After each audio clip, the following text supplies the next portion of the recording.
yang akan kita lalui. Yang pertama adalah melakukan instalasi aplikasi Inasi Bijis. Kemudian yang kedua, kita akan mempraktekkan bagaimana cara melakukan input data. Dilanjutkan dengan bagaimana cara melakukan grouping, ekspor data TXT sampai dengan pengajuan berkas klaim Inasi Bijis. Nah, untuk bisa mempraktekkan seluruh kegiatan tersebut, maka mahasiswa harus menyiapkan beberapa instrumen sebagai berikut.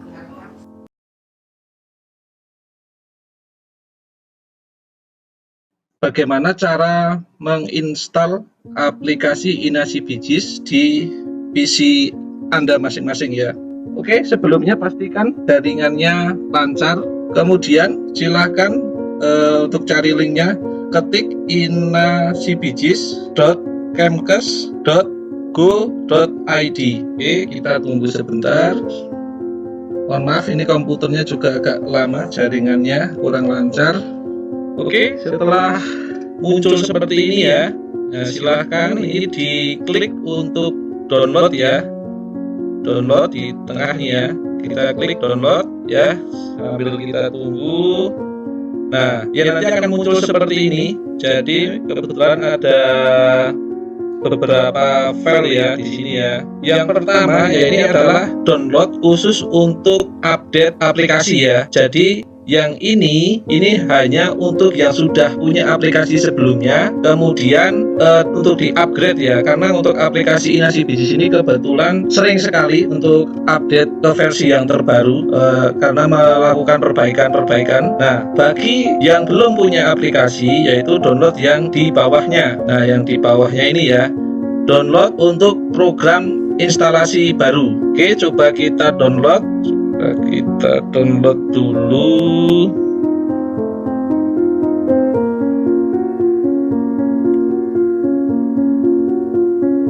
Nah, sambil menunggu ya.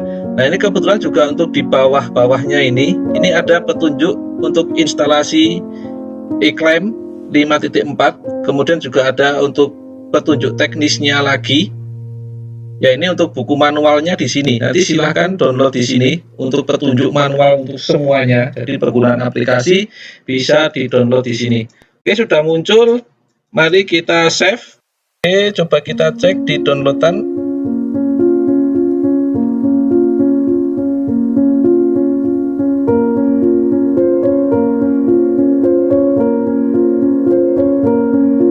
Oke, ya ini sudah ada. Coba mari kita install. Oke, setelah tadi kita download muncul seperti ini.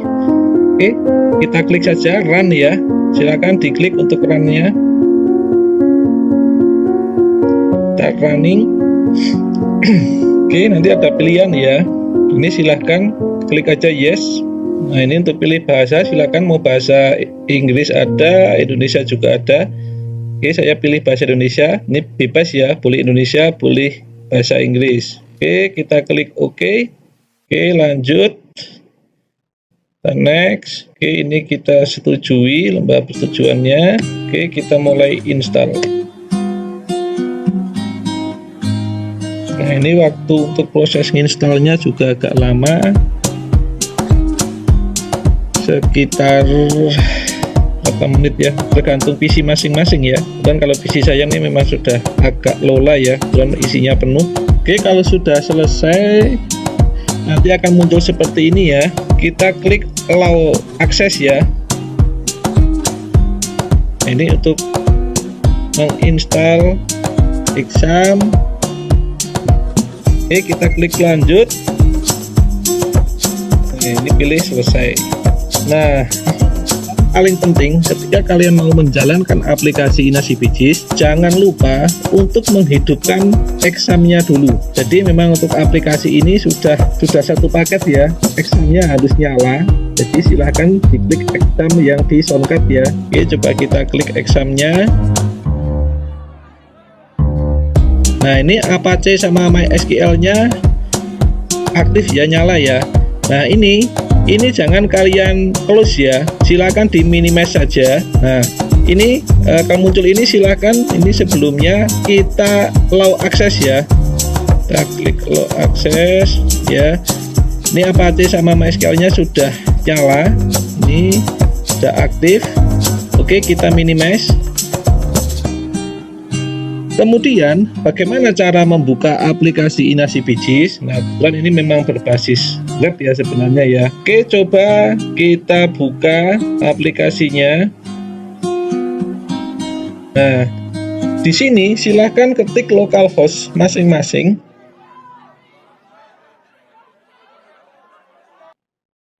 Oke, kebetulan kalau hanya satu PC ya, tidak pakai server ya, nanti langsung saja ketik localhost. Tapi kalau pakai server dicari untuk IP-nya, IP address-nya. Oke, kita klik kita ketikkan localhost /claim.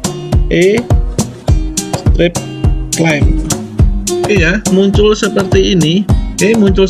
Jadi ini tampilan untuk aplikasi InaSiBijis 5.42. Kemudian untuk mengoperasikannya, silahkan ketik username. Username-nya adalah InaSiBijis. Oke ya, username-nya InaSiBijis.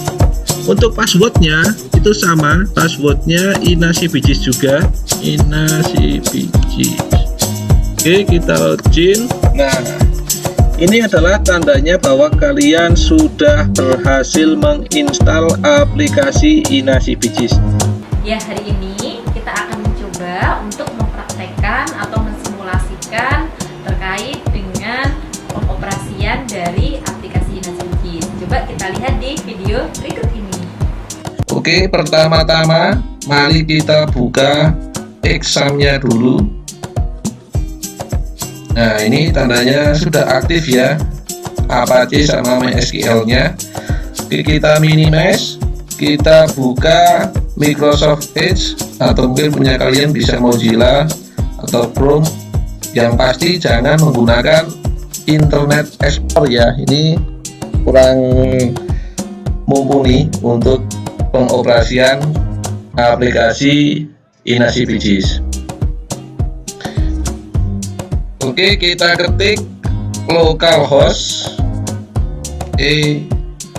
claim ya, sendiri claim. Username-nya masih ingat ya, InaSiBijis. Passwordnya InaSiBijis. Oke, kita login. Nah, tampilannya seperti ini ya, atau mungkin ada yang tampilannya berbeda. Mungkin bentuknya seperti ini, masih seperti pengaturan awal, bentuknya masih seperti ini. Kalian klik aja akun, terus pindah grup, terus klik administrasi klaim. Oke, tampilannya sudah sama ya, seperti ini ya. Oke, kita coba input untuk pasien ya. Oke, kita klik pasien baru. Ya, ini misalkan aja nomor RM-nya 1119. Ini nanti nomor RM-nya sesuai nomor RM di rumah sakit masing-masing ya. Kemudian namanya, misalkan saja namanya Polri Puspita, perempuan. Oke, tanggal lahirnya 1988. Oke, kita simpan. Nah, tampilannya seperti ini ya. Ini kebetulan belum ada klaim karena baru kita input tadi ya. Untuk melakukan klaim, kita klik klaim baru. Nah, ini kasusnya silakan saja rawat inap gitu ya. Kita klik rawat inap. Nah, nanti muncul seperti ini. Nah, ini kelasnya seumpama saja kelas 3. Tanggal rawatnya itu tanggal masuknya mungkin dari hari misalnya tanggal 18 ya. Oke, tanggal 18, pulangnya hari ini seumpama. Oke, ini tidak ada di ruang ICU, jadi kita abaikan. Juga untuk naik kelasnya, seumpama saja ini tidak ada naik kelas, ya kita tidak usah centang. Kemudian untuk dokternya, ya seumpama sini belum ada, kita tulis saja, bisa diklik. Nah, misalkan Dokter Andi, spesialis penyakit dalam. Oke, seumpama dokternya Dokter Andi. Oke, terus selanjutnya, ya, selanjutnya ini adalah tarif real dari rumah sakit ya. Ini tarif realnya rumah sakit. Nah, jadi sesuai tarif yang ada di rumah sakit, tarif seharusnya ketika bukan pasien BPJS ya. Ya, misalkan ini ya untuk prosedur non bedah. Nah, silakan misalkan diisi ya. Di sini misalkan prosedur non bedah itu seperti kateterisasi jantung, endoskopi, kolonoskopi ya. Jadi intinya sebuah tindakan yang tidak dilakukan di OK ya, ruang operasi. Terus ini untuk prosedur bedah ya yang dilakukan di ruang operasi. Untuk tenaga ahli di sini misalkan ada konsultasi sama dokter spesialis gizi ya, atau dokter spesialis fisioterapi, dokter spesialis rehab medik ya misalkan. Terus ini tarif untuk fisioterapi, rehabilitasi psikososial dan lain-lain ya. Ini untuk di kasus rehabilitasi. Kemudian nanti untuk obatnya ketik di sini. Ini untuk alkes ya, seperti stent, implan dan lain-lain. Terus ini untuk biaya keperawatan, ini biaya untuk lab, ini biaya kamar, ini untuk obat-obat kronis, ini untuk BMHP ya, bahan medis habis pakai, seperti oksigen ya, alkohol. Terus ini biaya konsultasi. Ya, ini kalau ada transfusi darah ya masuk di sini ya. Terus ini untuk penunjang medis seperti EKG, EKO. Nah, terus ini untuk obat kemoterapi. Terus kemudian sewa alat untuk ventilator, nebu dan lain-lain. Ya, untuk ini rawat inap misalkan biaya konsultasinya. Ya, coba kita isi ya, misalkan untuk obatnya misalkan habis 300.000. Kemudian sini biaya keperawatan ya, misalkan 300.000. Terus biaya kamar ya, akomodasi ya misalkan 450.000. Kemudian biaya konsultasi misalkan saja 300.000.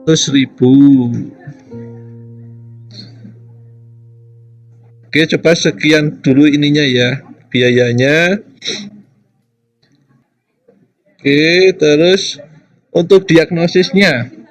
Nah, diagnosisnya ini seumpama pura-puranya seumpama diagnosisnya diare ya, kalau tidak salah A09 ya.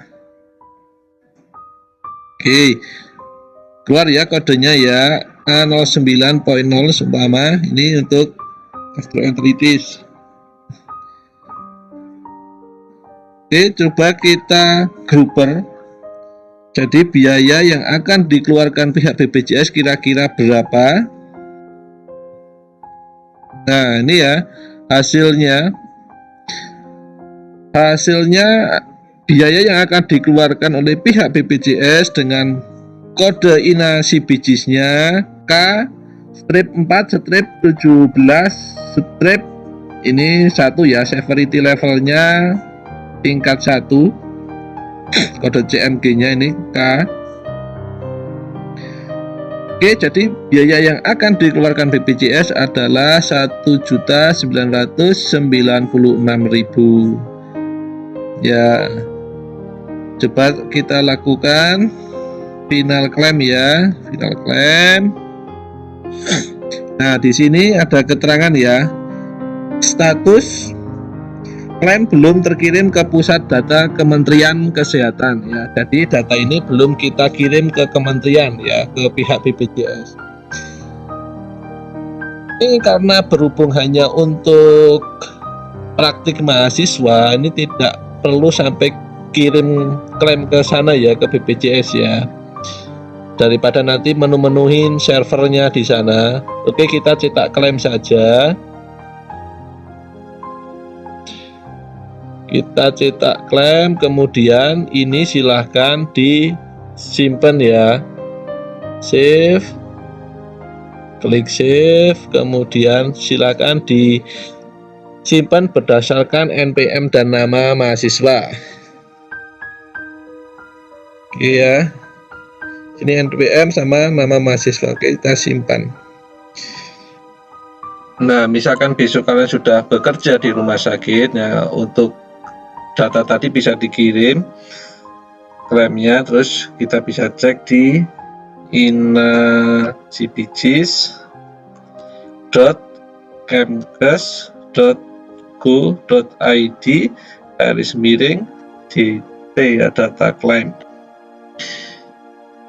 Nah, ini ya, data center klaim BPJS. Nah, ini untuk username dan passwordnya saya tidak punya akses ya, jadi ini memang ketika sudah bekerja saja kalian untuk praktiknya yang ini ya, untuk cek data yang kalian klaim tadi yang sudah dikirim.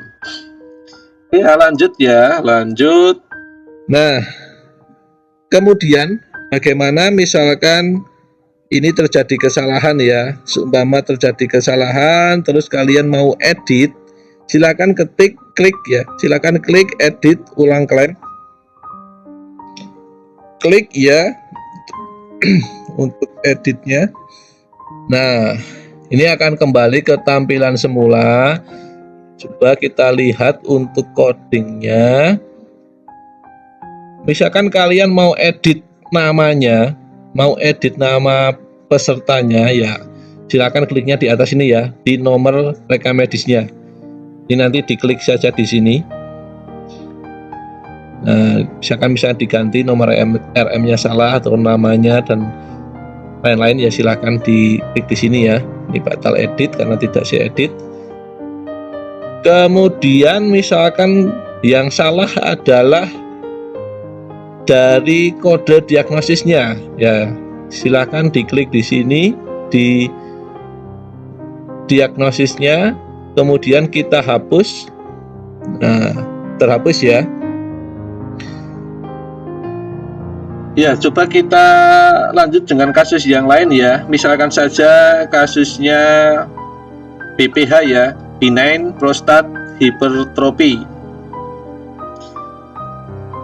Oke, kodenya coba kita masukkan BPH, kalau tidak salah kodenya N40 ya. Ya, hiperplasia of prostat ya, benar ya, hipertrofi prostat. Oke, coba kita grouper. Setelah kita grouper, coba kita lihat apa yang terjadi. Ini ya, kebetulan ini severity levelnya X. Untuk kode CMG nya juga X ya, jadi ini error ya. Kebetulan ini error, tidak ada uangnya di sini ya. Jadi ini error. Kenapa ini bisa error? Ya, tadi sudah dilihat ya bagaimana simulasi dari pengoperasian aplikasi Inasibicis. Coba sekarang kita analisis kenapa kok tadi bisa sampai terjadi error. Nah, dari kasus yang pertama itu tadi menjelaskan terkait dengan kasus pasien perempuan, kemudian diagnosisnya adalah prostat. Apakah benar seorang perempuan itu bisa memiliki diagnosis prostat? Tentu tidak ya. Jadi, karena ada ketidaksesuaian antara jenis kelamin dengan diagnosis pasien, itu merupakan salah satu penyebab dari error pada aplikasi Inasi Bijis.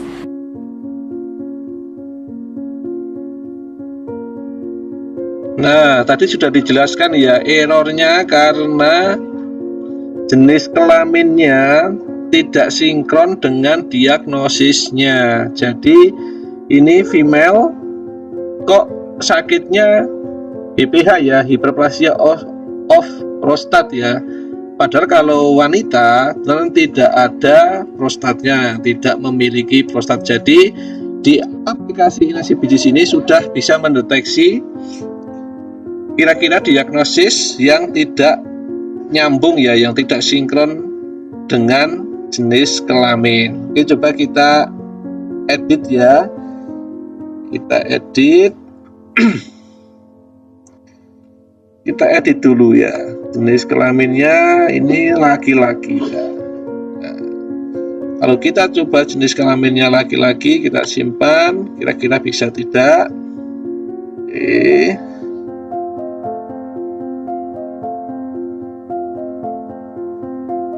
Nah, ini ya, keluar biayanya untuk prostat itu 5.123.300 ya. Ternyata jenis kelamin mempengaruhi ketika melakukan pengkodean diagnosis ya. Oke, coba kasus yang kedua nih, misalkan diagnosisnya eklamsia ya. Eklamsia.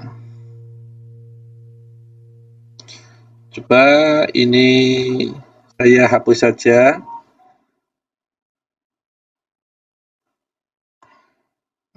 Hapus, terus kita coba ganti ya, eklamsia.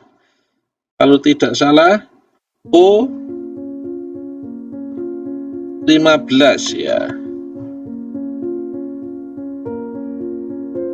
Ya, O15. Oke, coba kita grouper. Kira-kira apa yang terjadi? Nah, ini error lagi ya. Tahu sebabnya kenapa ini error? Nah, untuk kasus yang kedua, itu tadi menjelaskan terkait dengan jenis kelaminnya apa? Laki-laki. Ya, laki-laki kemudian diagnosisnya hamil. Apakah mungkin laki-laki itu hamil? Nah, ini juga menunjukkan satu kasus yang not match ya, tidak sesuai antara jenis kelamin dengan diagnosis pasien. Jadi kesimpulan dari kasus 1 dan kasus 2 itu adalah ketika terjadi error pada aplikasi Inasi Bijis, ini bisa disebabkan karena ketidaktepatan seorang PMIK dalam menginputkan diagnosis. Nah, ini ya tadi sudah dijelaskan errornya karena diagnosis tidak sinkron lagi dengan jenis kelamin ya. Untuk kode O15 ini kan eklamsi ya, berarti harusnya kan pada wanita. Kebetulan tadi sudah kita ganti menjadi laki-laki sehingga tidak sinkron ya kode diagnosisnya, sehingga untuk groupingnya error. Oke, coba kita ganti ya.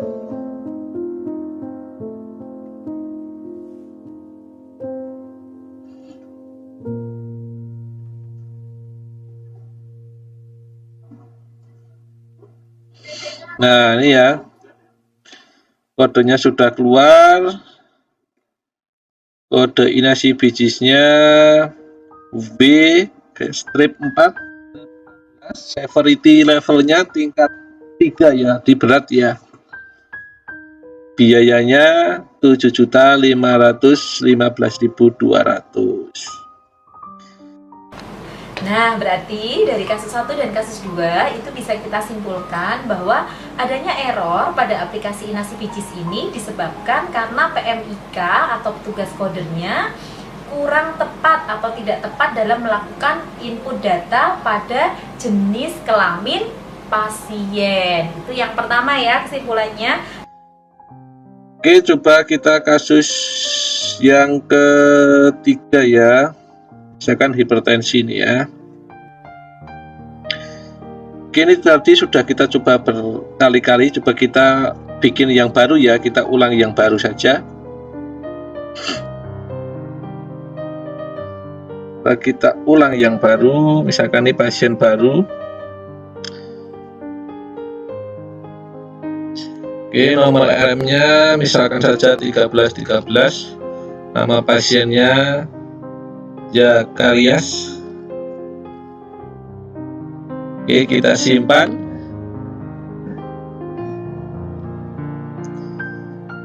Kita simpan, coba kita klaim baru.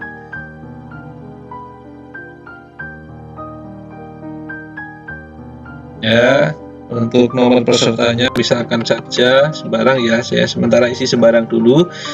Kalau besok praktek ya sesuai nomor peserta BPJS-nya, SEP juga sesuai nomor SEP yang dikeluarkan BPJS-nya. Oke, ini misalkan rawat inap.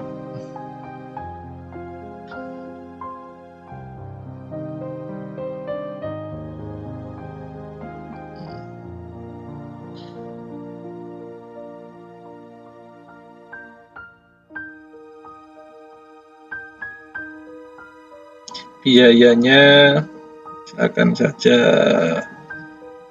150.000. Nah, tadi hipertensi ya, hipertensi kodenya berapa? Kalau nggak salah I10 ya, I10.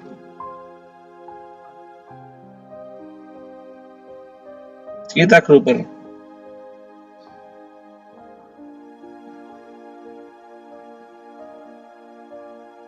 Nah, biayanya berapa kok 0 ya? Kira-kira bener nggak ini ya 0? Ya, ini terjadi error lagi ya. Error invalid.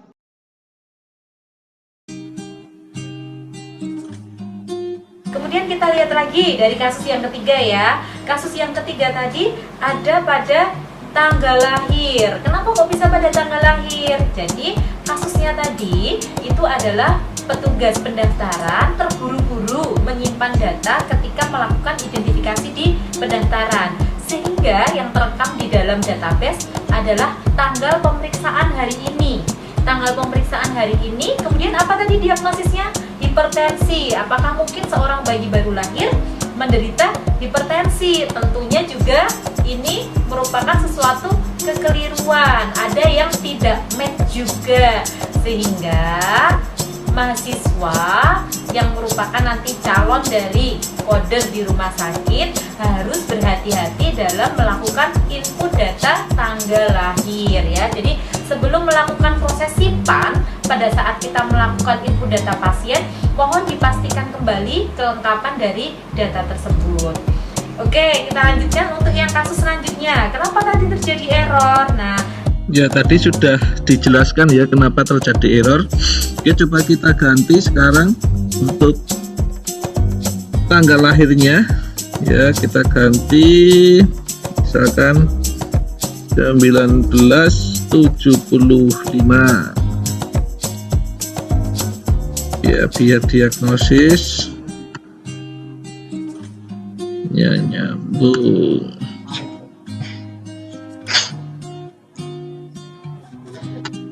Ya, oke, coba kita gruper ya.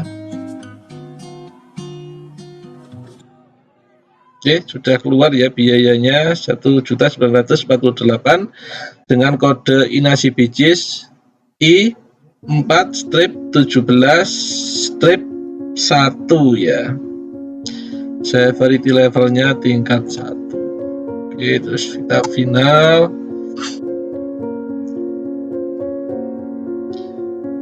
Oke, cetak klaim.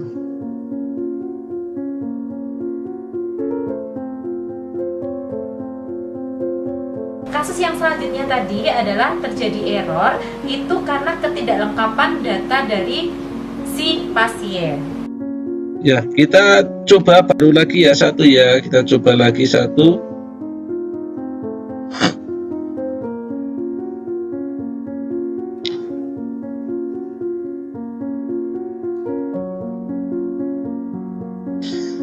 Nah, di sini pasien baru,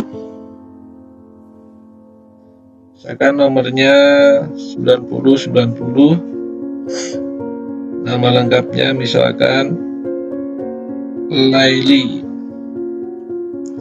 Oke, perempuan. Di sini 1987. Oke, simpan ya. Coba klaim baru.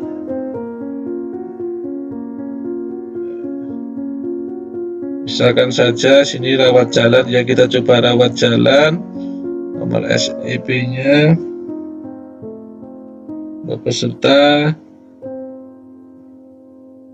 misalkan aja ini saya karena untuk uji coba jadi nomornya masih asal ya. Oke, sini misalkan biaya konsultasi karena untuk rawat jalan misalkan 300.000, obatnya misalkan 50.000. Misalkan saja sakitnya apa ya, misalkan konjungtivitis misalkan H10.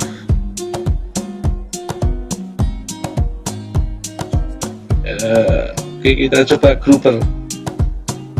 Nah, ini error lagi ya. Kenapa masih error? Ternyata kadang masih ada yang kelewat ya. Jadi kadang kita terburu-buru, ternyata masih ada yang kelewat di sini. Misalkan ini dokternya belum diisi ya tadi ya. Nah, ini misalkan dokter Indah.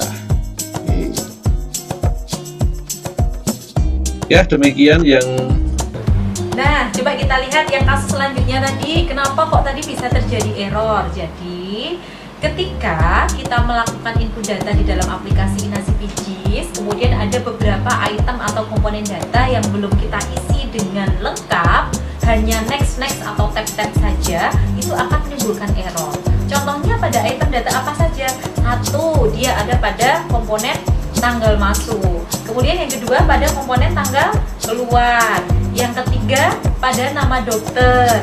Kemudian yang keempat adalah biaya real. Nah, biaya real ini dapat kalian lihat dari billing yang ada di rumah sakit. Jadi silakan dituliskan berapa biaya real yang dikeluarkan oleh rumah sakit. Kemudian kita inputkan di dalam aplikasi InaSiPJIS. Nah, ada dua hal lagi yang harus dipahami oleh mahasiswa ketika melakukan input data InaSiPJIS. Yang pertama adalah terkait dengan top up. Jadi top up itu merupakan suatu hal yang sangat sensitif di dalam kegiatan grouping data TXT, karena di sini keahlian seorang coder di dalam melakukan mengotak-atik data coding itu akan mempengaruhi terkait dengan berapa banyak biaya yang akan dikeluarkan, dan tentunya ini juga berpotensi untuk terjadinya fraud yang dilakukan oleh seorang coder.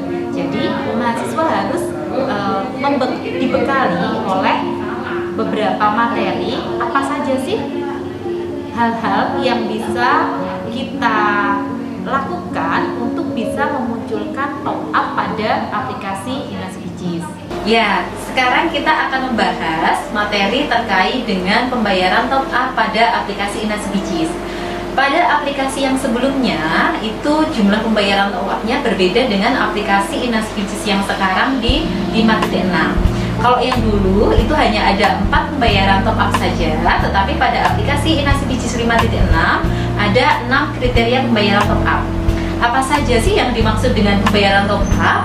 Jadi ketika coder itu memberikan kode ICD pada aplikasi InaSiPJIS atau menginputkan kode ICD pada InaSiPJIS, kita harus berhati-hati untuk menambahkan kriteria top up, karena dengan adanya penambahan kriteria top up ini, maka rumah sakit akan mendapatkan tambahan biaya. Jadi jumlah klaimnya itu akan meningkat ketika kita memberikan kode sesuai dengan kriteria top up-nya.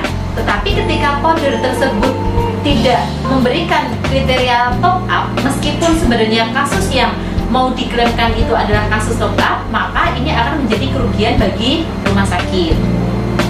Dari 6 kriteria tersebut, kriteria yang pertama untuk pembayaran top up adalah special procedure. Ya, special procedure ini membahas terkait dengan prosedur khusus yang memang mendapatkan kekhususan terkait dengan pembayaran. Contohnya adalah pada kasus katarak dengan tindakan vakoemulsifikasi. Ini umumnya dilaksanakan dengan one day care atau rawat jalan. Kemudian yang kedua itu adalah special drug ya. Jadi special drug ini menjelaskan obat-obat khusus yang memang secara finansial itu harganya cukup mahal dan dari BPJS memberikan pembayaran lebih melalui top up tersebut. Contohnya adalah obat albumin. Kemudian yang ketiga adalah special investigation. Jadi di sini ada beberapa tindakan penunjang diagnosis yang memang diberikan pembayaran lebih dari BPJS. Contohnya adalah FFA atau fluorescent fotoangiografi yang digunakan untuk pemeriksaan mata pada kasus pasien retina. Kemudian yang keempat adalah special prostesis ya. Jadi pasien-pasien yang memang dipasangkan protesa seperti protesa mata, protesa gigi dan sebagainya itu perlu diberikan tambahan top up supaya nanti biayanya sesuai dengan yang diklaimkan, yang ditagihkan oleh rumah sakit. Nah, 2 kriteria yang terbaru ini adalah kasus untuk pasien psikiatri dan kusta. Jadi, 2 kriteria top up yang ditambahkan adalah subacute case maupun chronic case. Jadi, kasus-kasus pasien dirawat inap pada pasien psikiatri maupun kusta yang memang dikategorikan subakut dan akut akan mendapat tambahan biaya. Seperti apa kriterianya? Yang pertama adalah untuk kasus akut itu adalah pasien yang dirawat selama 1-42 hari. Tetapi untuk kasus subakut ini lama dirawatnya selama 43-100 hari. Kemudian untuk kriteria kronis ini adalah pasien jiwa atau pasien psikiatri dan kusta yang dirawat antara 104-180 hari. Jadi dari BPJS itu memberikan akumulasi kelayakan untuk pasien dirawat inap maksimal selama 3 bulan. Sehingga memang di sini Koder juga harus berhati-hati untuk melakukan input data pada tanggal pasien masuk maupun tanggal pasien keluar. Oke, lanjut soal nomor 2 ya. Saya buka coba punyanya Laulien. Nah, ini ya untuk kodenya pada kasus nomor 2 adalah kasusnya katarak rawat jalan, kodenya A26.9. Oke, terus tindakannya Pako 1341. Oke, hasilnya 4.410. Coba kita cek ya di aplikasi. Oke, saya ganti ini rawat jalan. Oke, saya langsung ke sini saja. Pada kasus kedua adalah pasien dengan diagnosis katarak A26.9.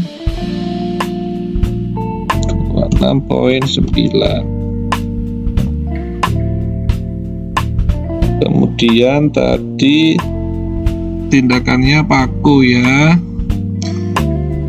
Pako 1341. Coba kita.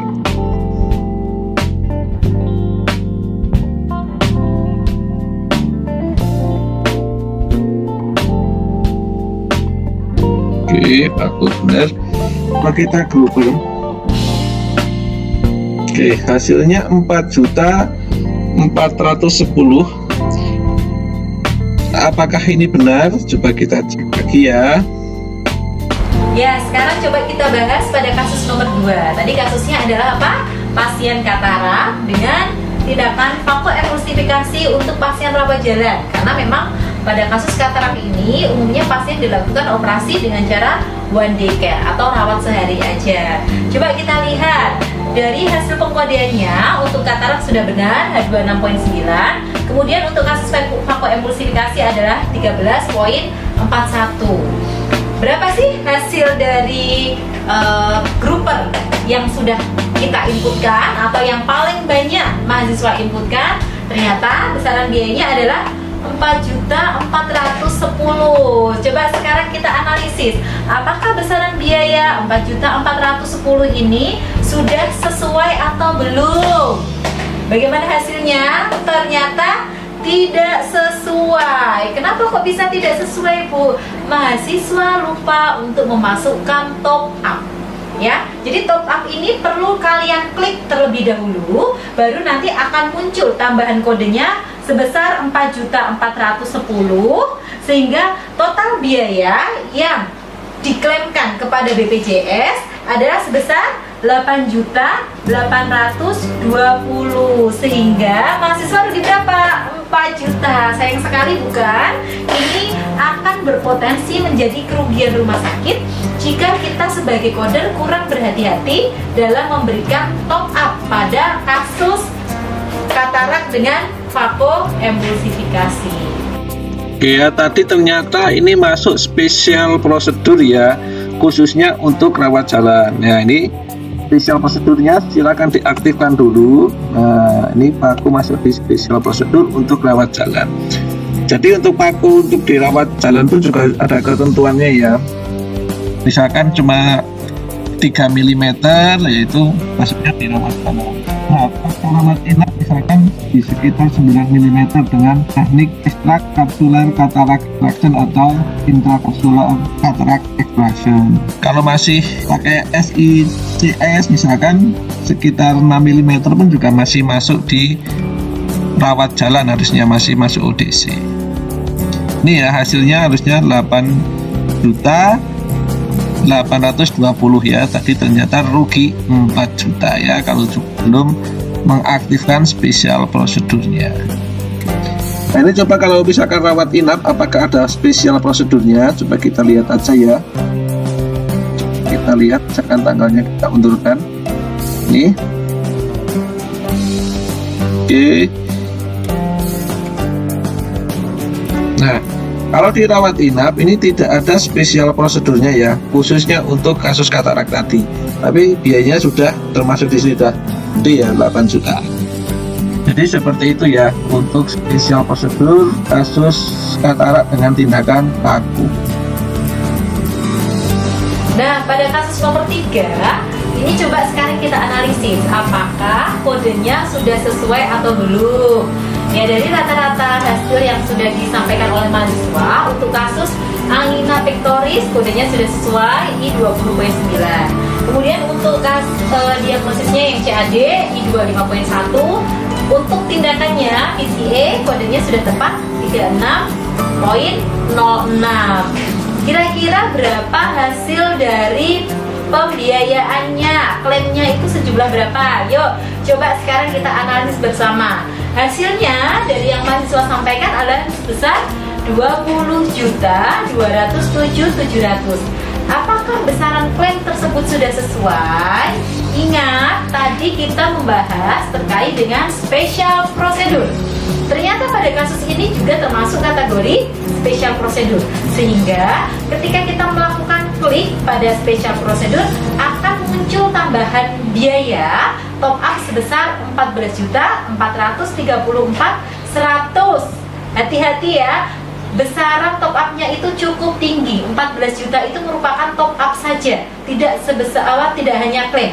Sehingga total klaim yang akan kita tagihkan kepada BPJS adalah sebesar 34.641.800 ya. Jadi sekali lagi hati-hati kepada kode dalam melakukan input data kode ICD-10 karena jumlah besaran klaim ini akan berpengaruh terkait dengan kerugian rumah sakit ya. Kalau tadi aja satu pasien mendapatkan top up 14 juta, bayangkan jika kasus tersebut ada sekian ratus pasien, berapa ratusan juta yang sudah dirugikan oleh rumah sakit karena faktor coder yang kurang teliti. Jadi silakan kalian sebagai coder mohon untuk lebih berhati-hati melihat kembali aturan-aturan yang ada di BPJS, apa saja kasus-kasus yang memang termasuk ke dalam special prosedur. Oke, kita lanjut ke kasus nomor 3 ya, dengan diagnosis angina pectoris terus CAD dan tindakannya PCI ya.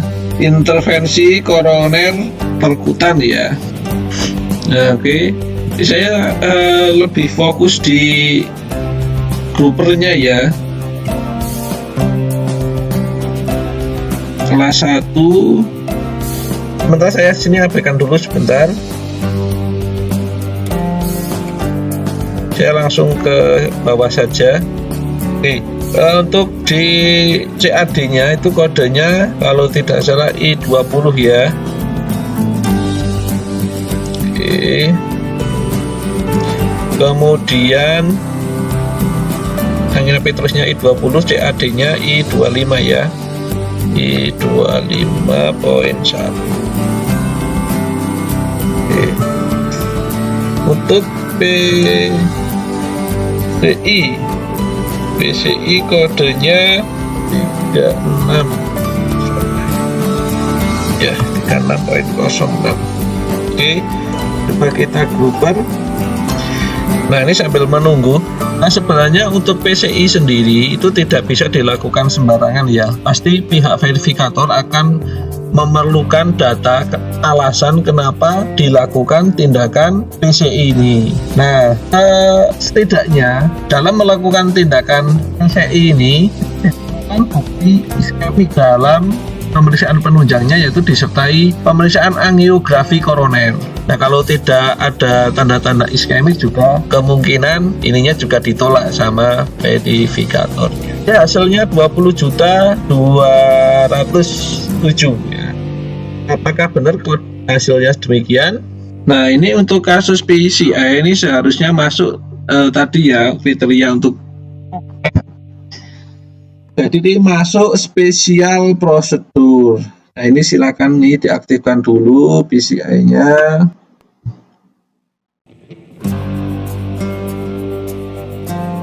Oke. Nah, ada 14 juta ya. Nanti tadi mahasiswa sebagian lupa hilang uang 14 juta nih ya.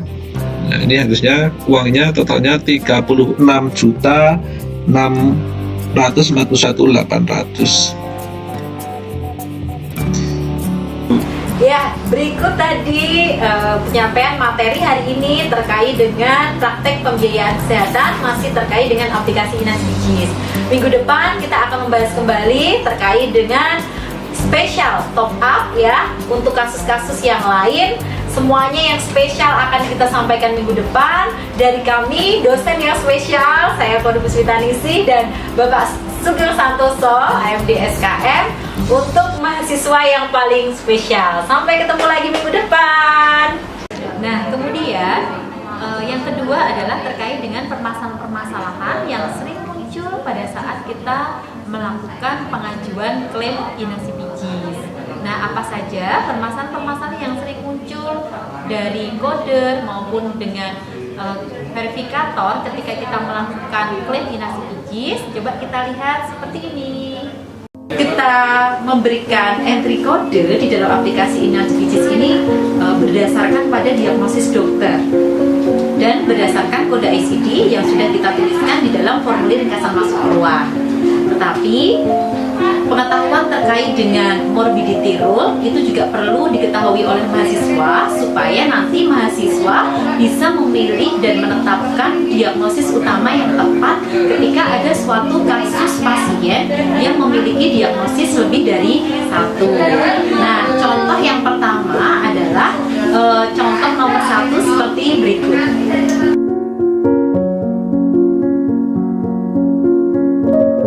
Oke, coba kita inputkan kasus kemarin di aplikasi Inas Bijis.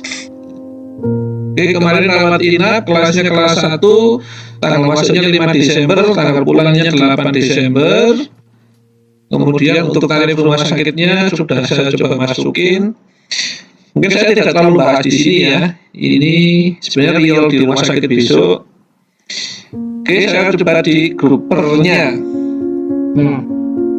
Soal nomor 1 kemarin, kasusnya adalah pasien rawat inap dengan diagnosis CKD, kemudian DM dan hipertensi, kemudian ada tindakannya HD ya. Oke. Nah, rata-rata mahasiswa menjawabnya kodenya langsung begini ya. CKD terus di kode N18.9. Benarkah kodenya? Oh ya, CKD Chronic Renal Failure ini ya. Oke, coba saya inputkan dulu. Kemudian jawaban mahasiswa di situ DM ya, E14.9. Coba kita masukkan. Oke.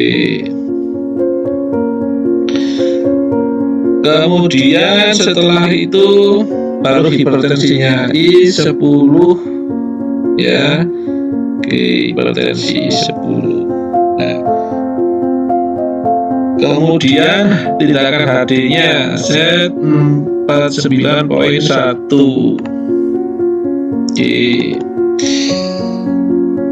Kebanyakan mahasiswa kodenya demikian ya, ini ya. Kodenya seperti ini.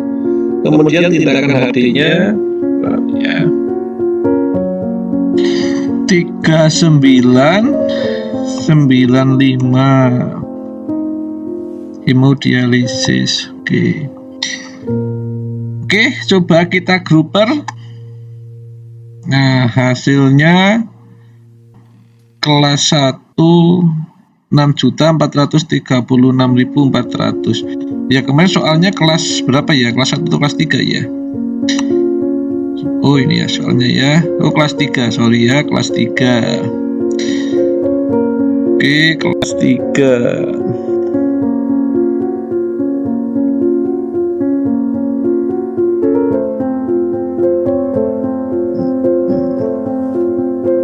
Nah, uangnya 4.597 dengan kode groupernya N-4-10, severity levelnya tingkat 1 ya, ringan ya. Oke, coba kita analisis benar apa tidak kodenya. Ya, kesalahan pada hasil pengkodean yang disebabkan karena faktor kesengajaan maupun tidak disengaja, ini tentunya akan berpengaruh kepada besar klaim yang akan ditagihkan kepada BPJS. Nah, kenapa demikian? Karena ketika biaya tersebut itu lebih rendah, tentunya nanti akan berdampak pada kerugian rumah sakit. Tetapi ketika klaim itu nanti menjadi jauh lebih tinggi, tentunya ini akan menjadi suatu potensi fraud ya, walaupun mungkin ini karena benar-benar unsur ketidaksengajaan, tetapi mereka medis sebagai penanggung jawab kode di sini akan diduga melakukan fraud. Baik, coba kita analisis dari kasus yang pertama ya. Pada kasus yang pertama ini kasusnya adalah pasien rawat inap ya. Jadi penekanan pasien rawat inap ini perlu dipahami oleh mahasiswa sebagai calon coder. Kenapa demikian? Karena ketika kasus ini rawat inap, maka kode Z ini tidak berpotensi menjadi diagnosis utama. Ya, itu catatan yang pertama. Kemudian catatan yang kedua, ketika ada kasus CKD dengan hipertensi, maka perlu dicek kembali di dalam volume 1. Ada catatan apa di volume 1? Ketika kode tersebut adalah kasus CKD dengan hipertensi, maka kodenya itu tidak lagi N18.9 dan I10, tetapi kodenya justru berubah menjadi I12.0. Jadi hati-hati ya, akan ada perubahan. Kemudian apakah dengan adanya perubahan kode ini juga akan berdampak pada biaya? Ya, coba kita telusur ya. Kalau misalnya kode yang kita tuliskan ini adalah I12.0 sebagai diagnosis utama, kemudian nanti sekundernya dia adalah E14.9 disertai dengan Z49.1, maka besaran klaimnya itu akan berbeda dengan kita menuliskan 4 kode tersebut. Itu ketika kita menggunakan aplikasi yang lama ya. Jadi ketika kita menuliskan kode 4 dengan hanya menuliskan kode 3, kenapa Bu kok besaran biayanya itu jauh lebih tinggi ketika kita menuliskan kodenya 3? Nah itu dulu, tetapi di aplikasi yang sekarang, di aplikasi InaSPJIS 5.6, mau salah kodenya ataupun benar kodenya itu kebetulan hasil dari klaim pembiayaannya sama, tetapi terkait dengan kualitas dari kode dan kompetensi si kode ini perlu ditunjukkan dengan cara memberikan kode yang tepat supaya rumah sakit di sini tidak berpotensi untuk melakukan fraud. Nah, ini tadi adalah kekhususan ya yang ada pada kasus CKD dengan hipertensi.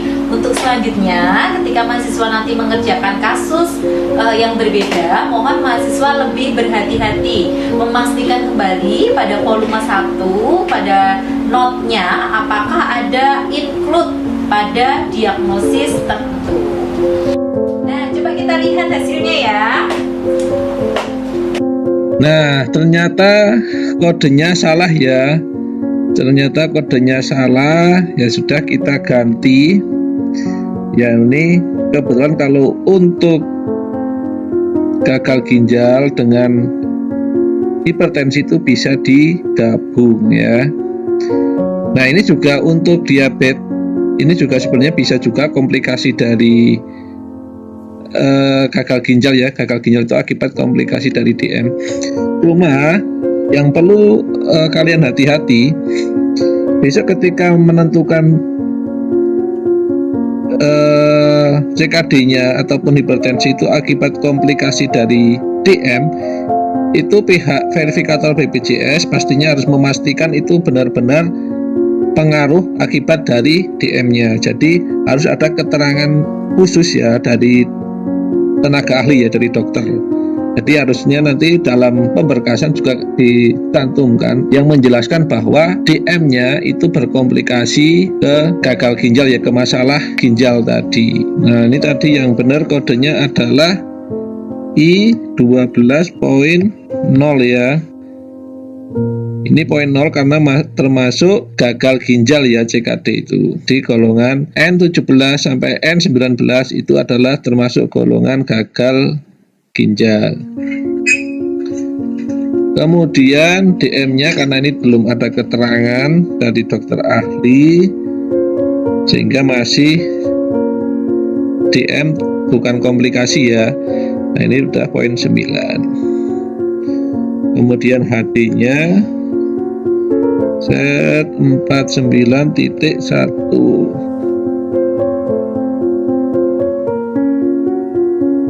Oke, coba kita gruper. Nah, ini kebetulan uangnya masih sama, cuma kalau di aplikasi sebelumnya, sebelum ini diupdate ke versi 5.6, ini uangnya malah justru ketika kalian kodenya 3 tadi, uangnya lebih kecil. Nah, kalau yang kodenya sudah digabung ini ya, I12, ini uangnya lebih besar. Nah, kebetulan kalau yang versi terbaru ini uangnya sama. Tetapi kaidah codingnya sebagai seorang perekam medis yaitu yang benar adalah ini kedua-duanya harusnya digabung ya, jangan dipisah. Ya, berapa hasil dari besaran biayanya? Ternyata dari kode diagnosis utama I12.0 dapat menghasilkan besaran klaim sebesar 4.597.400.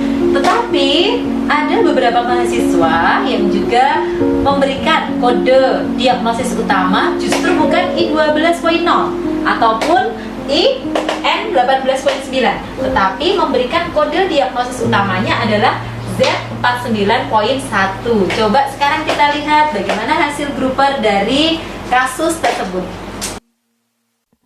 Kemudian ada juga yang diagnosis utamanya ternyata di Z49.1 ya, malah di HD-nya. Coba kita lihat kalau HD-nya sebagai diagnosis utama ya. Jadi posisi paling atas ini otomatis diagnosis utama.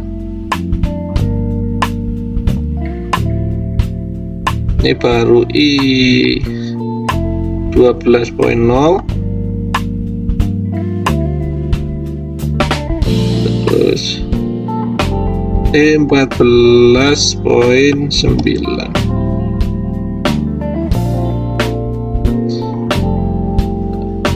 Coba kita gruper. Nah, uangnya 7.318.600. Nah, uangnya ternyata lebih besar ya kalau kita menggunakan kode Z49.1. Nah, tetapi dalam hal ini karena ini pasiennya juga rawat inap ya, kalau rawat jalan Z49.1 pas ya, tapi kalau ini rawat inap ya, jadi yang dikode adalah tadi ya penyakitnya yang berarti I12.0 untuk diagnosis utamanya.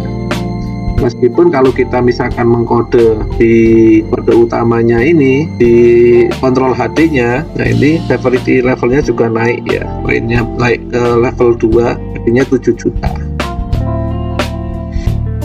Wah, ternyata hasilnya jauh lebih besar dibandingkan dengan kita menuliskan kode diagnosis utamanya adalah I12.0.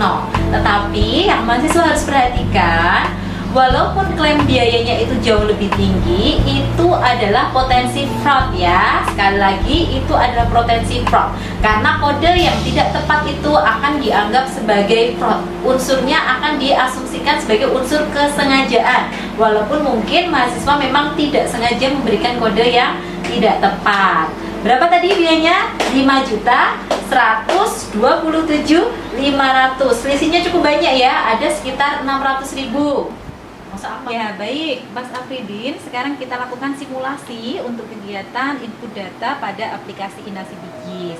Masuk dulu ya kita ke localhost, dihidupkan terlebih dahulu, kemudian kita simulasikan pakai nomor rekam medis 33.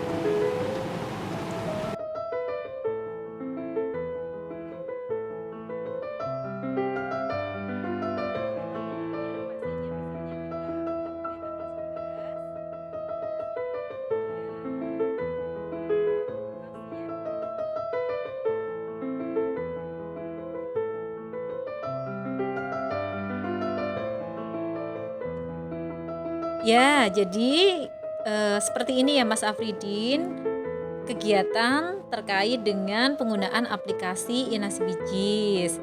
Apakah ada yang mau diklarifikasi dulu Mas Afridin, atau ada yang kurang jelas dari apa yang kita pelajari pada praktek hari ini? Oke, nggak ada ya. Jadi kegiatan role play untuk praktek aplikasi Inasi Bijis pada hari ini sudah cukup. Semoga bisa menjadi bekal Mas Afridi nanti ketika bekerja di rumah sakit.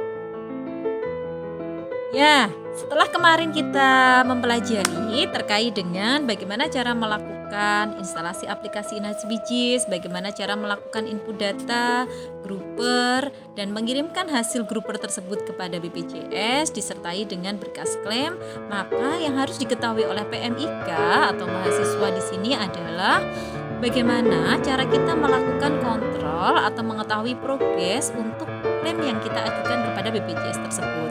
Melalui apa kita mengetahui itu? Dengan menggunakan aplikasi Data Center Claim JKN.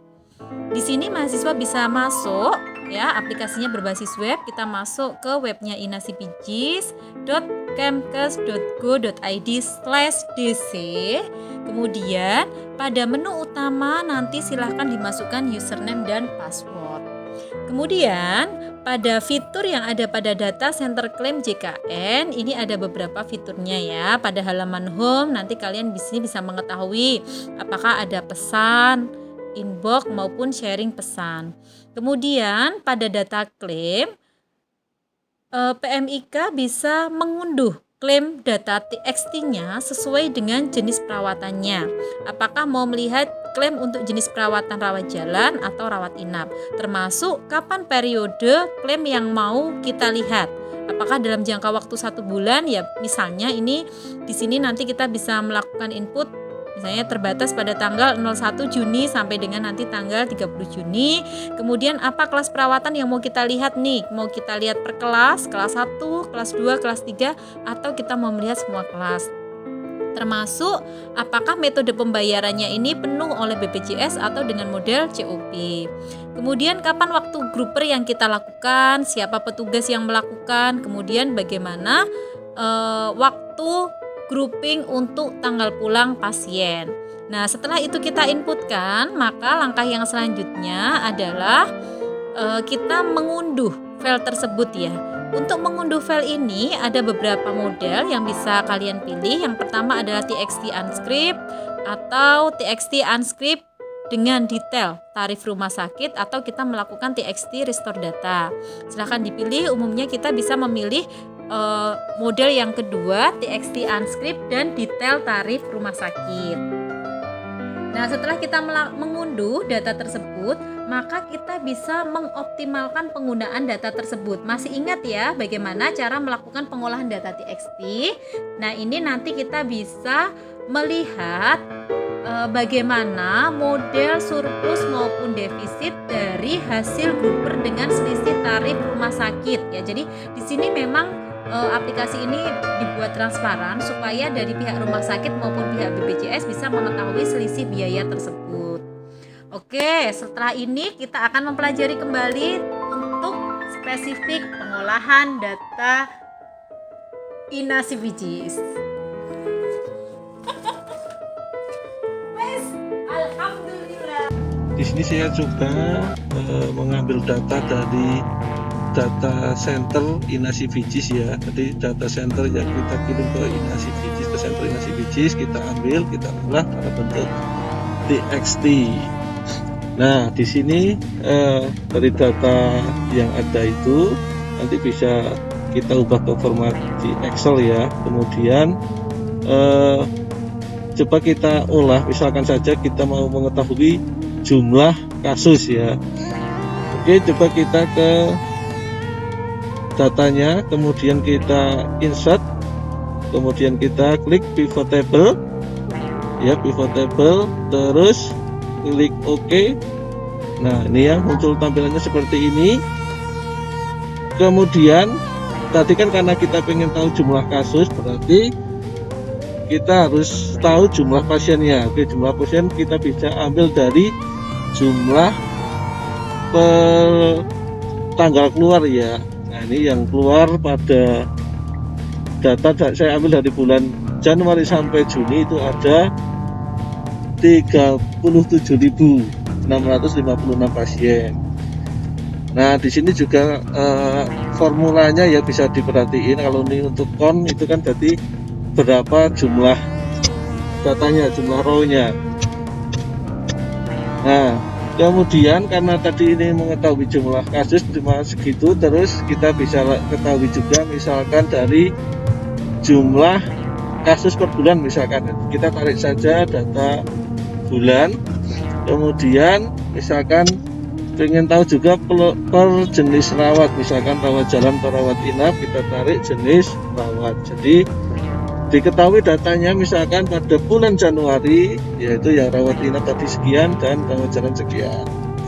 Kemudian misalkan kita pengen tahu jumlah tagihan ya, jumlah tagihan. Oke, kita klik datanya. Nah, sama ya, caranya seperti tadi. Coba kita insert ke pivot table, karena yang ingin kita ketahui adalah tagihan, jumlah tagihan, berarti tarif InaCVGIS-nya ya sebagai value-nya. Oke, coba kita tarik ya. Sudah. Terus selanjutnya misalkan kita pengen tahu datanya itu per jenis rawat ya, misalkan rawat jalan, rawat inap. Oke, kita tarik ke data kolomnya, ke kolom.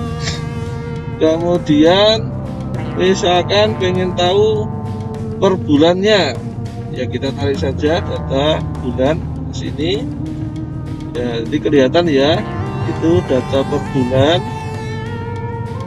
Pada bulan 1 untuk rawat inapnya, karena nomor 1 itu untuk rawat inap ada 30 berapa nih ya, ada 3 miliar ya.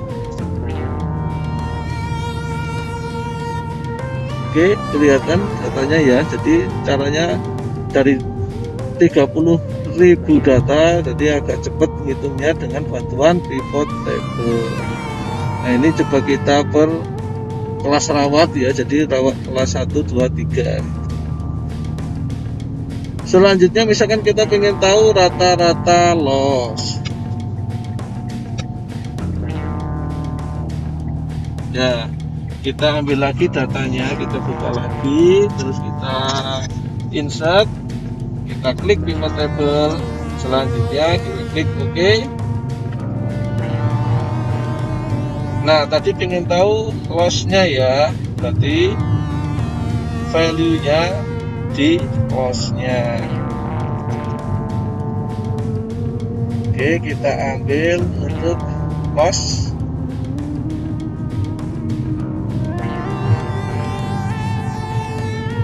Ya. Kemudian kita ambil lossnya misalkan per jenis rawatnya ya, jenis rawatnya coba kita filter karena yang loss ini kan hanya rawat inap ya, kita filter.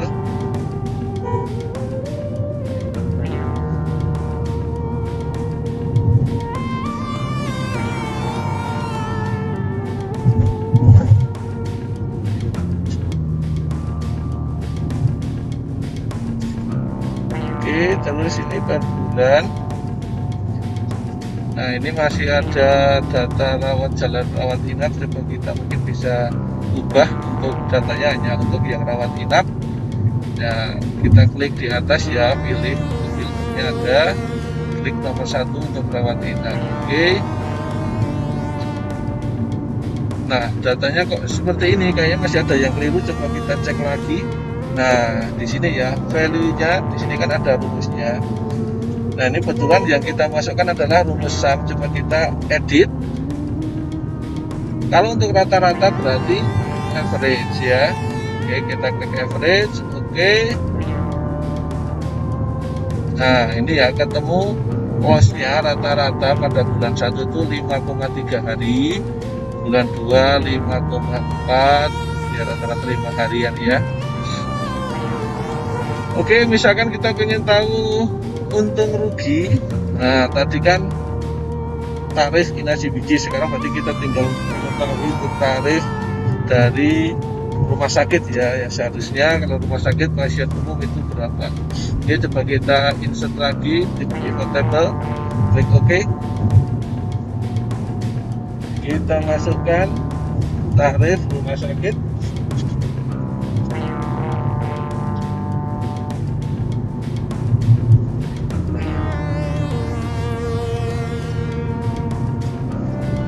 Oke, selanjutnya kita masukkan per jenis rawat ya, kita taruh di kolom ya.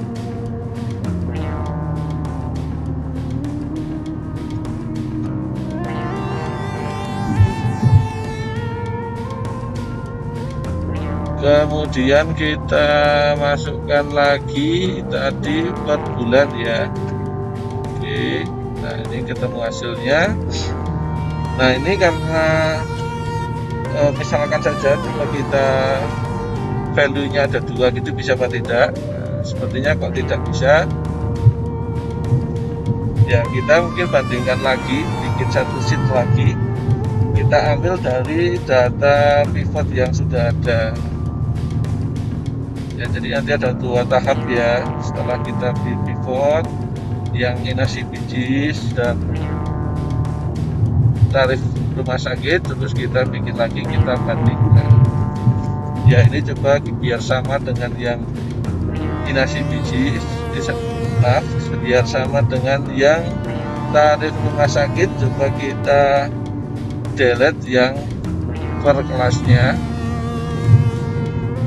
Oke, bentuknya udah sama ya kolomnya. Oke, coba kita copy, kita bikin di sheet baru ya.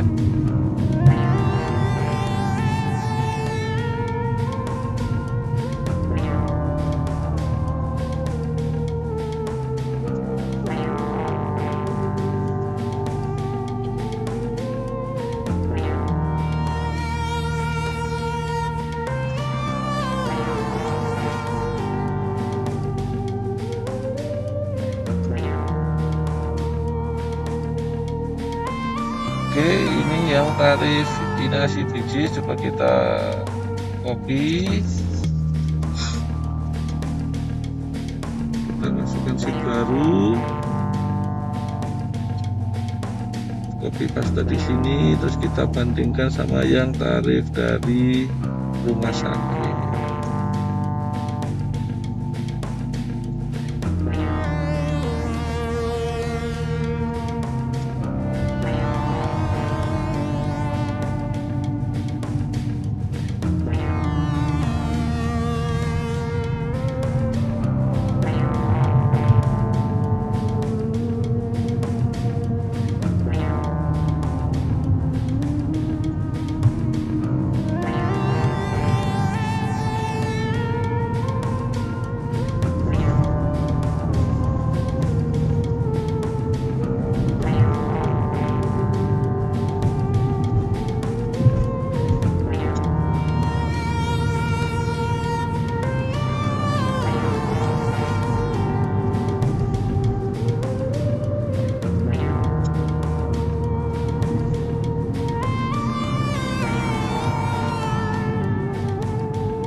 Dari sini nanti yang tadi lewat inap kita pilih sama lewat jalan, kemudian kita copy satu lagi yang dari rumah sakit.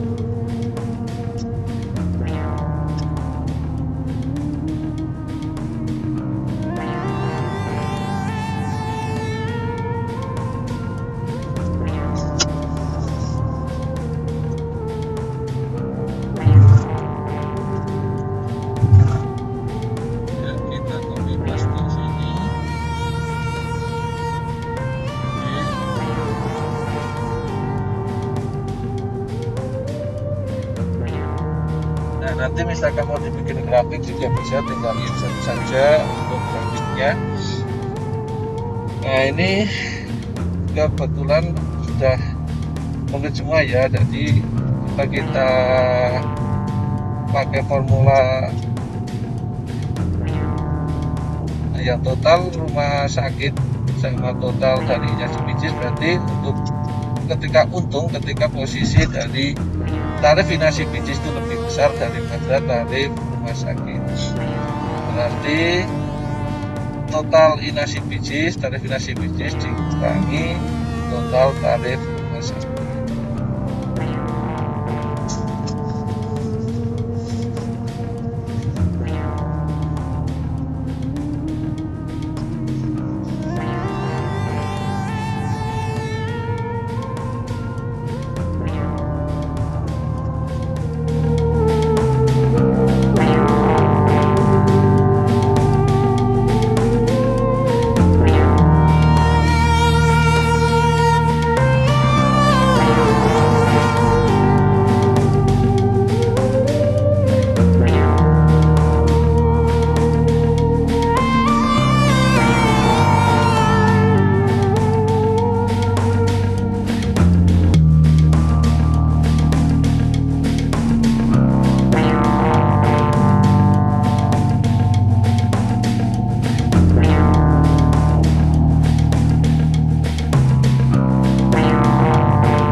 Ya, selamat siang. Sekarang kita masuk ke administrasi klaim.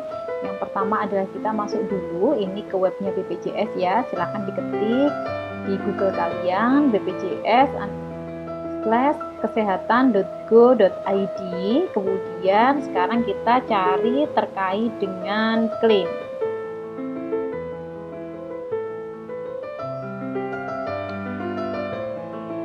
Ya, di sini nanti kita akan mendapatkan beberapa panduan. Nah, kalian bisa memilih yang ini nih, yang administrasi klaim di fasilitas pelayanan kesehatan. Nah, apa saja menu yang ada di dalam klaim fasilitas pelayanan kesehatan?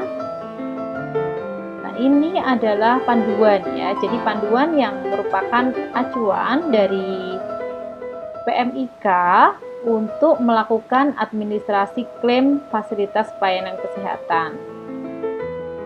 Yang paling penting adalah di dalam proses administrasi klaim ini mahasiswa mengetahui ya seperti apa sih alurnya, apa saja persyaratan yang akan kita penuhi ketika kita mengajukan klaim. Karena dari adanya klaim itu merupakan proses administrasi yang menunjukkan bagaimana sih kegiatan pelayanan yang diberikan oleh rumah sakit kepada si pasien, sehingga memang dokumen administrasi klaim ini harus kita siapkan secara lengkap. Nah, yang pertama ini yang harus diketahui adalah bagaimana kelengkapan administrasi klaim umum ya. Ini ada di halaman 7, silakan dibuka ya.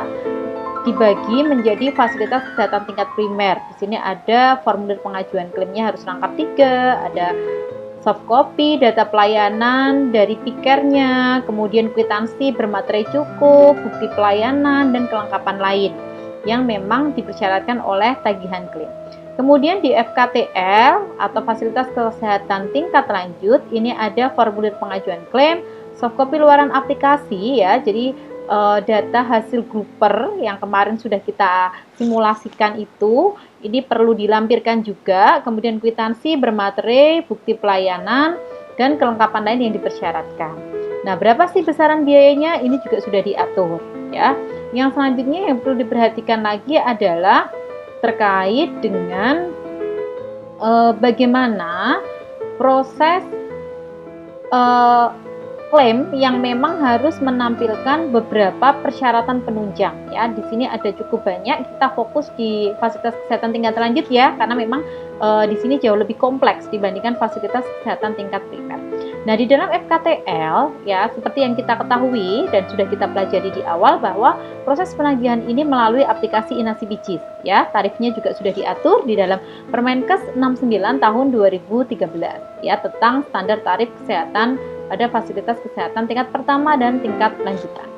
Kemudian yang perlu diperhatikan lagi, apa saja yang perlu dilampirkan di dalam proses administrasi, ini ada di poin A5 dan kelengkapan lain. Yang pertama adalah rekapitulasi pelayanan, yang kedua bukti pendukung masing-masing pasien. Hati-hati ya, bukti pendukung pasien ini harus sesuai dengan yang ada di dalam berkas rekam medis. SEP jelas, ya ada ya, by sistem. Resume medis, cek ya, isi di resume medis ini harus sama, jangan membuat kopi resume yang terpisah ya. Makanya kenapa di dalam konsep resume medis itu disarankan dengan kertas berbahan NCR, supaya nanti tembusannya bisa digunakan untuk klaim atau untuk kepentingan rujukan.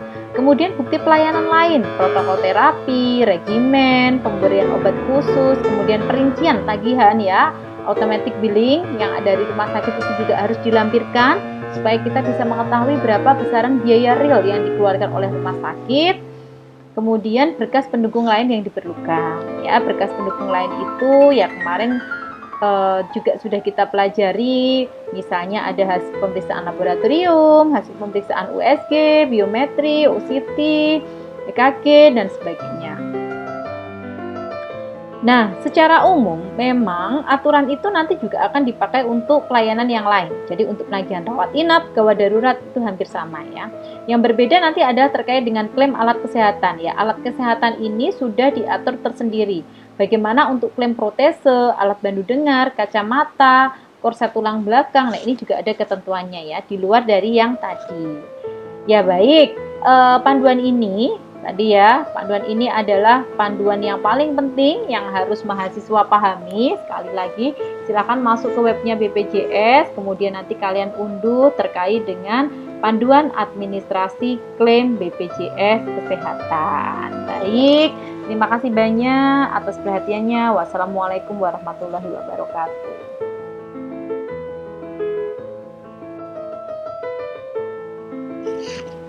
Ya baik, dari sekian materi yang sudah disampaikan tadi, mahasiswa bisa mempelajari kembali secara jauh lebih mendalam ya pada website BPJS Kesehatan. Kalian bisa masuk ke sana, banyak peraturan-peraturan yang bisa kalian unduh di sana, terutama terkait dengan panduan administrasi, klaim fasilitas pelayanan kesehatan, kemudian ada Permenkes 76 tentang pedoman inasi PIJIS dalam pelaksanaan JKN, dan surat edaran HK 0303 Menkes 63 2016 tentang penyelesaian permasalahan klaim inasi PIJIS dalam penyelenggaraan jaminan kesehatan nasional, serta beberapa regulasi lain dan beberapa panduan dari WHO terkait dengan materi sistem pembiayaan kesehatan.